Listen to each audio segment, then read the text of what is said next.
大家好，我是呼兰。今天来开场特别难。你们知道一场脱口秀演出开场意味着啥吗？就跟斗地主是一样的，就是一般先出一个3，试探试探。当然，要是后面演员表现不好，可能连3都要不起。今天主题叫爱一个人好难。其实这个话题听上去不光难，还难过。你经常真的这样的，经常尤其是夜深人静的时候，觉得哎呀，自己一个人好孤单，好难受啊。这时候很多文艺青年就喜欢听歌、看电影，别听就去睡觉，对吧？就听那些东西干嘛？尤其你听歌听到什么情了、爱了，哇一下就哭了。有的时候不光听了情了、爱了容易哭，听个双节棍都容易哭。一听这棍儿都是双节的。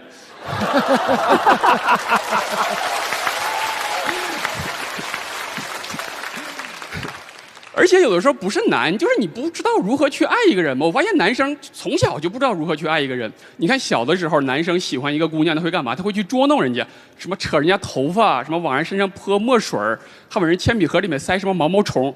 姑娘一打开，哇就吓哭了。你都已经处心积虑设计了这个环节了，那下一个步骤是不是你就应该上去英雄救美啊？结果他不得上去跟人家说胆小鬼略略略。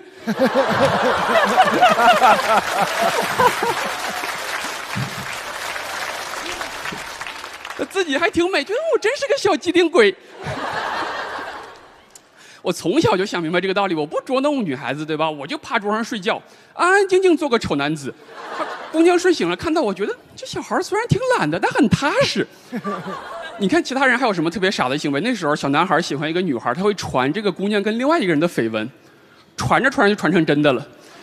你图啥呢？那时候还没学过什么催化剂，后来才知道这种人就是感情中的2氧化锰。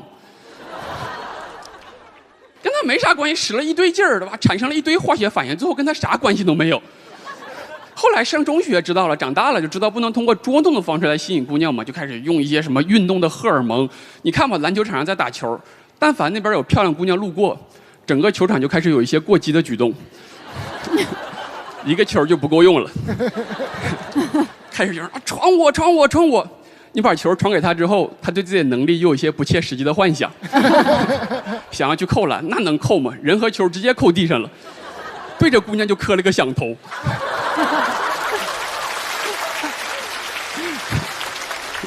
我们都傻了，对吧？哇，追姑娘行这么大礼吗？还跳起来磕头。而且那个时候为了吸引姑娘，都还有男生戴什么发带，学 F4 头小长得帅，大发带好看。我同学那么大个脑袋，那发带戴得跟绷带一样。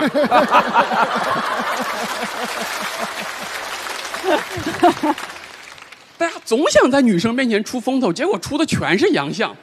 姑娘想看道明寺，结果一个个赵四儿在那边争奇斗艳的。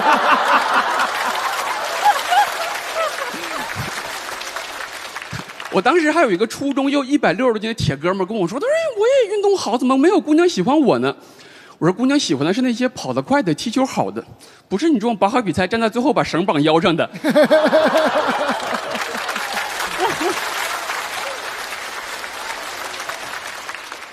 你让姑娘怎么夸你吗？说啊，昨天太帅了，拔河比赛一使劲拉倒了对面8个小朋友。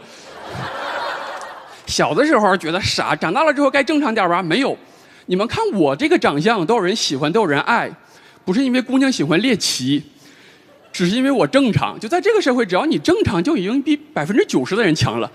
真的，就你跟其他一群人同时喜欢一个姑娘，只要你正常得体，你看其他人全是自杀式袭击。认识没2天就跑人家楼下，什么点堆蜡烛、弹琴、求交往，你这是在做法吗？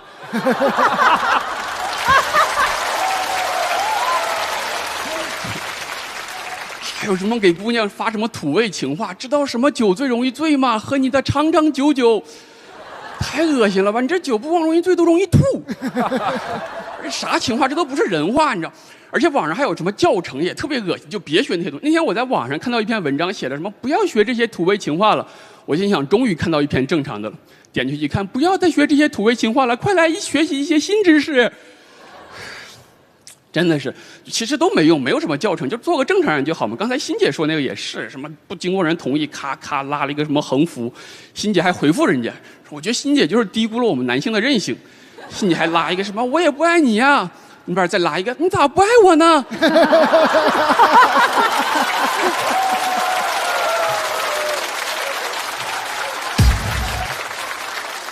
欣姐再发一个，点儿，那边再发，你快告诉我呀！你不租个10来架飞机，根本解释不清楚。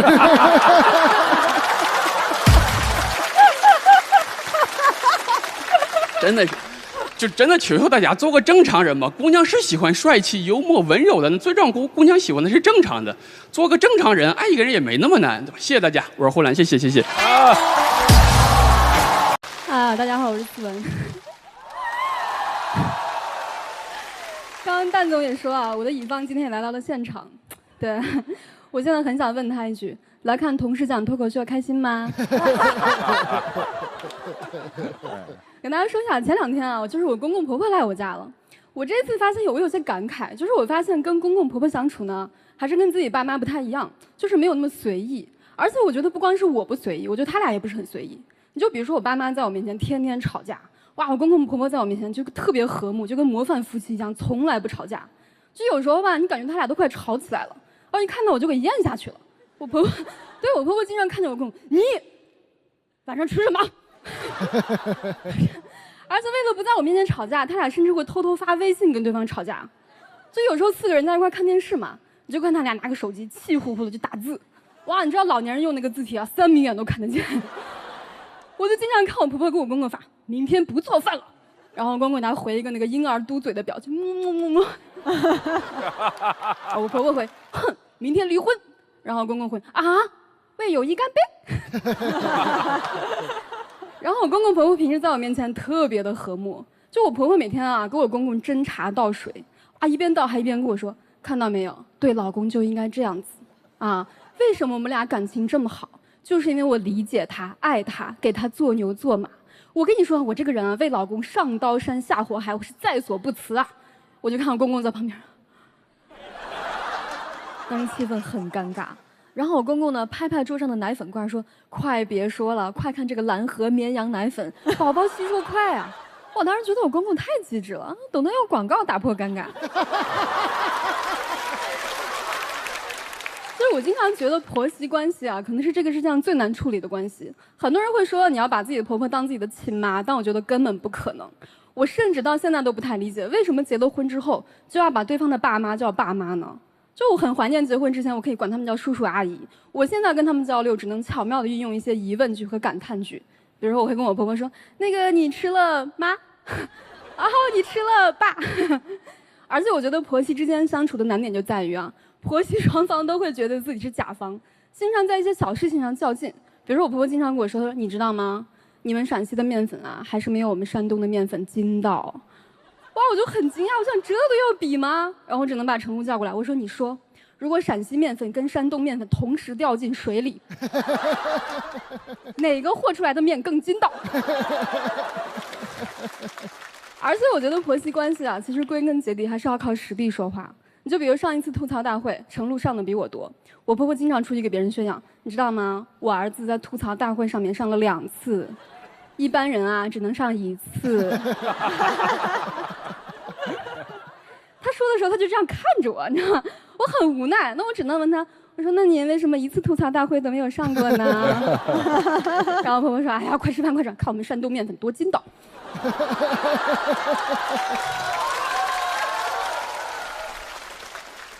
我觉得婆媳之间根本不可能处成真正的母女。你想想你在自己家，每天睡到中午12点，啥也不干，你妈就会说，你看看你这个样子，谁以后娶了你真是倒霉了。你还会反驳她，要你管，你就感觉是一种很温馨的母女对话嘛，对吧？但如果你婆婆跟你说，你这个样子，谁娶了你真是倒霉了，我就觉得很真实。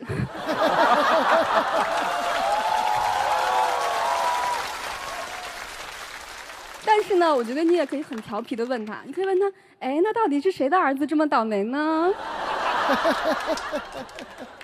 而且你知道，很多婆婆说的话，她都不是表面上那个意思。比如我婆婆跟我说，你看儿子家里这么脏，你也不打扫打扫，那就是叫你打扫卫生了，对吧？我婆婆跟我说，哎呀，要不要出去老工作，要注意身体，那就是让你生孙子了，对吧？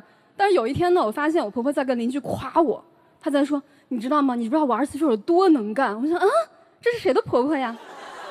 然后她继续说，那还不是因为我儿子镇得住。我说，好好，我婆婆呀，哎呀。开玩笑，其实我跟我婆婆关系特别好。对，真的特别好，因为我经常给她会买一些礼物呀，买衣服啊，她特别开心。所以我觉得婆媳相处其实一点都不难，最重要就是要花钱，对吧？而且我觉得最重要的是，大家都是一家人，都是小事儿。你说在家里面谁赢谁输，谁是甲方，谁说了算，又有什么关系呢？所以在这里呢，我特别想跟我婆婆说一句真心话，我觉得陕西面粉才是最筋道的。谢谢24分。我是蒙恩，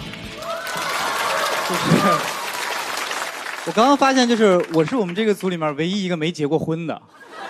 然后我接下来讲的是关于我初恋的故事。我觉得也正好让2位已婚过的男士重新回味一下什么是拥有爱情的滋味，好吧？好的。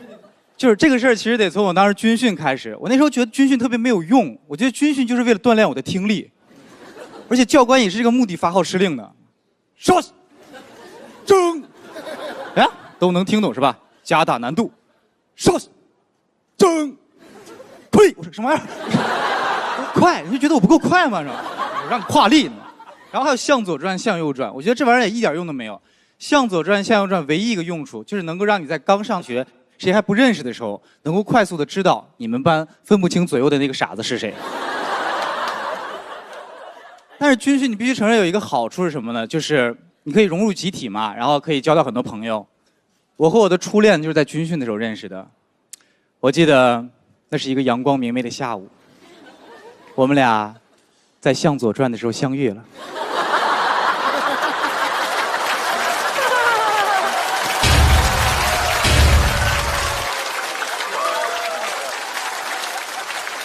我这辈子真的忘不了，他看见我脸第一眼之后就情不自禁的扑哧一笑，然后我也说出这辈子跟他说的第一句话，我说笑容笑是你转反了，就是这样在一起了。然后他真的哪儿都好，但是他只唯有一个问题我接受不了，他特别喜欢在学校里面认哥哥，就是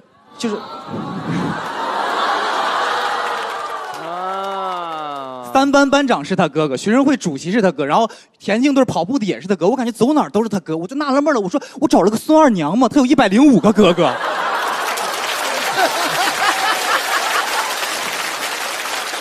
但是你知道，如果你喜欢一个人，你会接受他的一切，包括他的哥哥们。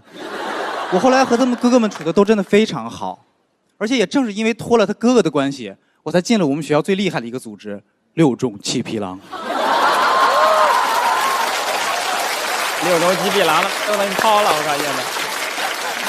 没有，其实真的，你喜欢到一个人到最后，无论恋爱他多么开心，最后你还是要见家长。我当时心情特别忐忑，因为他的家庭条件真的特别的好。然后我第一次见面的时候，他爸爸约我出来的时候，我真正意识到了我们2个人家庭层次当中那个距离，因为他爸爸约我去陪他打高尔夫。哇，高尔夫真的是我这辈子见过最讲究的运动，你知道吗？就是连穿着都有讲究，小皮鞋、西裤、polo衫，然后戴着帽子和墨镜，手里杵个杆，哎，我球呢？你知道，就是。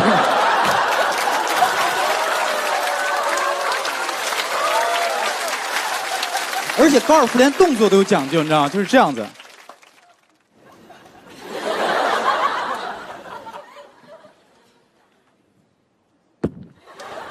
你注意啊！你脖子的仰角决定你球的高度，你这个动作持续时间的长短决定你球的远度。出银河系了吗？没出是吧？没出，我再看一会儿。而且人家每个人会配有专门的球童，球童会说：“哥，球在这儿呢，没打着。”后来我在跟他们聊天的过程中，我忽然发现，高尔夫其实不是一种运动，高尔夫是一种社交方式，就是他爸爸和那些有钱的朋友们就一边娱乐一边休闲，一边谈谈钱聊聊项目。除了高尔夫之外，没有任何一个运动能够一边休闲一边聊项目的了。我能跟他爸爸一边打篮球一边聊项目吗？哎，刘叔，最近有个项目，特别的不错，收益率8%几，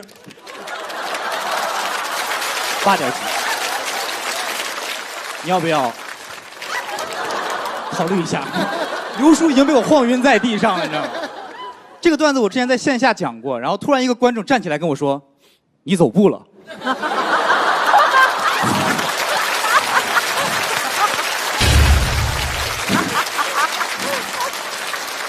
然后打完高尔夫之后，他爸爸就说我和他女儿不合适，然后他也不告诉我什么原因。我说为什么呀，叔叔？为什么？是因为我走步了吗？这，开个玩笑，开玩笑。其实当时真正的原因是什么，我也心里明白。当时他就觉得我们两个家庭不太合适，但他又不好意思直接说我家庭不好，不可以在一起。然后在我的追问之下，他就为了搪塞我，他说出了一个特别奇葩而且让我无法反驳的理由。他说：“我觉得我女儿跟你在一起是没有福气的。”因为你没有耳垂。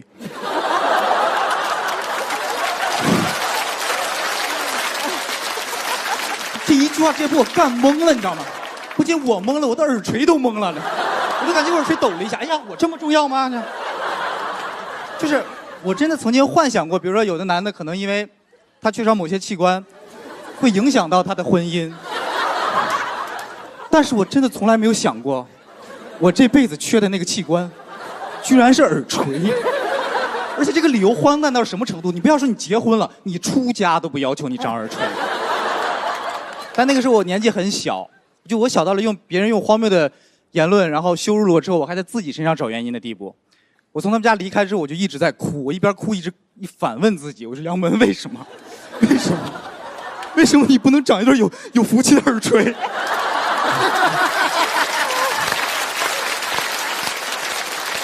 也是从那天开始，我就暗自发誓，我一定好好努力，努力赚钱，努力奋斗。等了我有钱之后，我就去医院封耳垂，然后到时候我就可以大大方方的去找他爸爸提亲。提亲的时候，我肯定不会空着手去，我2个手提着我丰满的耳垂。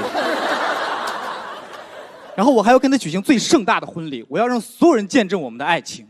真的，我都想好了，我们在台上许下爱的诺言，台下坐满了亲朋好友和他105个哥哥。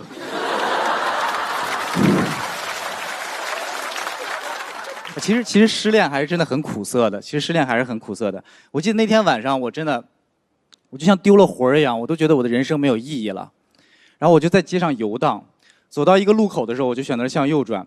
我一下子看见了一家小门店，那个小门店的玻璃上贴了8个大字，一下子就点醒了我，让我觉得他爸爸口中说的那个福气，其实根本是一种非常廉价和不值一提的东西。那上面贴的8个大字是猪耳朵8块钱1斤。谢谢大家。